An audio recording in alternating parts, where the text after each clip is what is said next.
Day 15, part 15, coming to you from a different location as I'm waiting for an appointment. But anyway, I figured today I'd talk a little bit about some of the conspiracy theories. I've spoke to a number of people who have a few different ideas of what might happen. Plus, I have a few different ideas myself of what may have happened. So we'll talk about conspiracy theory number one.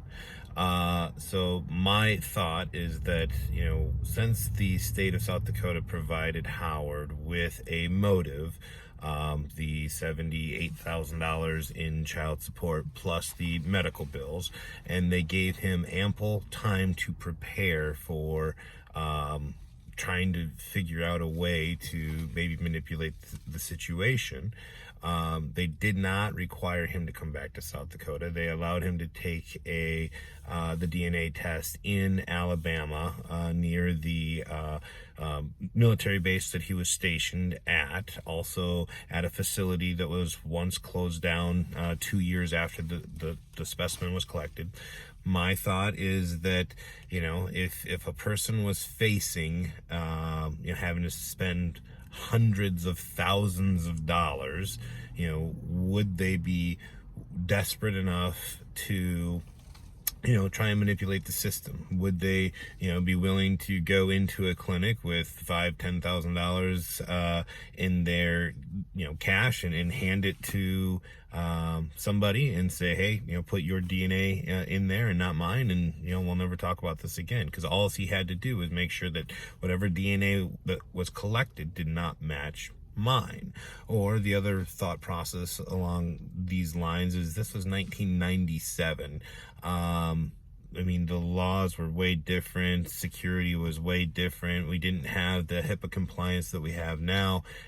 I'll be honest with you, in 1997, I had a fake ID. So it'd be very easy for somebody to go in and present an ID that says Howard Jacobson that isn't Howard Jacobson.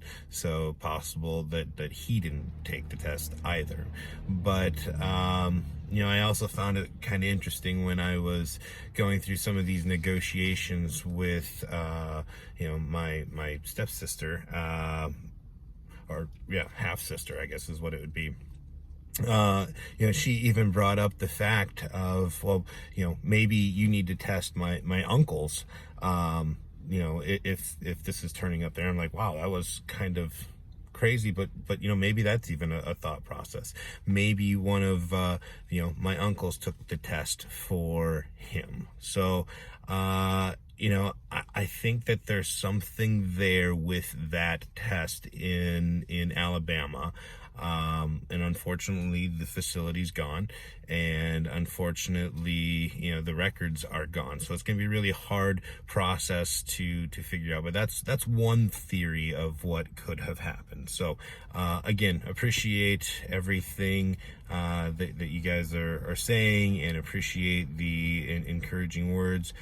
Keep following, keep sharing, get people interested. If you go into the community setting on my page and invite your friends, then they can like my page as well. So appreciate it, guys. Thank you so much, and we'll talk to you soon.